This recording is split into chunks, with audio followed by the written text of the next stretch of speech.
आखिरी 10 कदम। भाग ईद आगमन। मुंबई की भाग दौड़ से तंग आकर 10 कॉलेज दोस्त एक साथ छुट्टियों पर निकलने की योजना बनाते हैं। ये दोस्ती कॉलेज के पहले दिन से बनी थी और अब सभी 25-36 वर्ष के थे। हर साल कहीं न कहीं साथ घूमने की परंपरा थी, लेकिन इस बार वे कुछ अलग चाहते थे, कुछ डरावना, कुछ रोमांचक। नेहा ने एक जगह खोज निकाली थी, हिमाचल के एक छोटे से गांव कुणालगढ़ में एक छोड़ा हुआ हॉस्टल। वो एक समय में बोर्डिंग स्कूल का हिस्सा था, लेकिन 1990 में वहां एक रहस्यमयी आग लगी जिसमें 30 बच्चों और एक वार्डन की मौत हो गई थी। उसके बाद वह जगह बंद कर दी गई थी। इंटरनेट पर ज्यादा जानकारी नहीं थी, लेकिन वहां के लोकल गाइड्स कहते थे कि वहां आज भी रात को बच्चों के रोने की आवाजें आती हैं। इस प्लान पर जो 10 लोग तैयार हुए वे थे ईद, नेहा, जिज्ञासु और थोड़ी अंधविश्वासी। 2 आदित्य, ग्रुप लीडर, तर्कवादी। 3 जोया, मस्तीखोर, डर को मजाक समझने वाली। 4 राहुल, शांत मगर गहरे सोच वाला। आरव, कैमरामैन, हॉरर वीडियोग्राफी का शौकीन।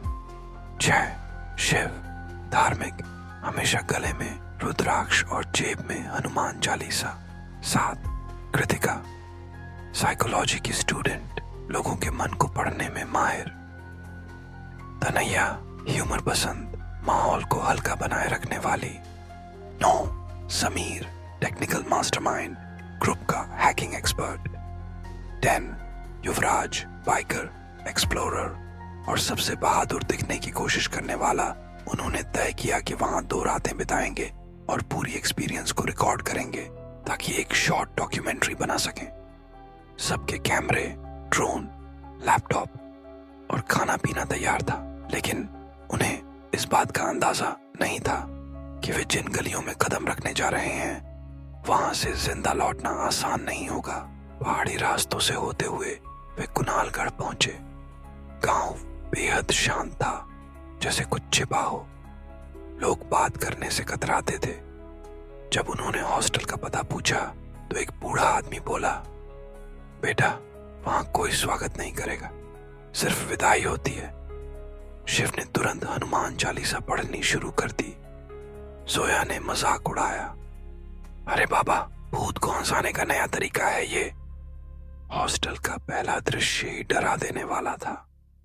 दरवाजा आधा गिरा हुआ था, दीवारों पर पुराने पोस्टर फटे हुए थे।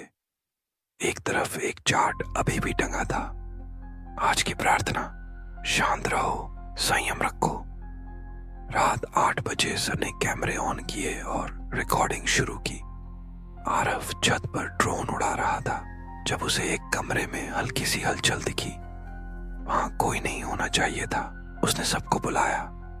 जब वे उस कमरे में पहुंचे, वहां एक पुराना बस्ता रखा था। जलने के बावजूद उस पर एक नाम लिखा था, विभोर। कृतिका ने नाम देखा और बोली, कहीं ये वही वार्डन का बेटा तो नहीं जो आग में मरा था। तभी बस्ते से एक कागज गिरा। उस पर लिखा था, वो सब मुझे जला रहे थे पर मैं फिर लौटूंगा और अब सब जलाएंगे। अचानक ही हॉस्टल की लाइट्स चमकने लगी। समीर का लैपटॉप अपने आप ऑन हो गया। स्क्रीन पर सिर्फ एक वाक्य लिखा था, तुमने मुझे ढूंढा है, अब मैं तुम्हें पाऊंगा। और SICT के साथ शुरू होता है, एक एक कर सबका अंत। अगले भाग के लिए मेरी वीडियो को लाइक करें और मेरे चैनल को सब्सक्राइब करें।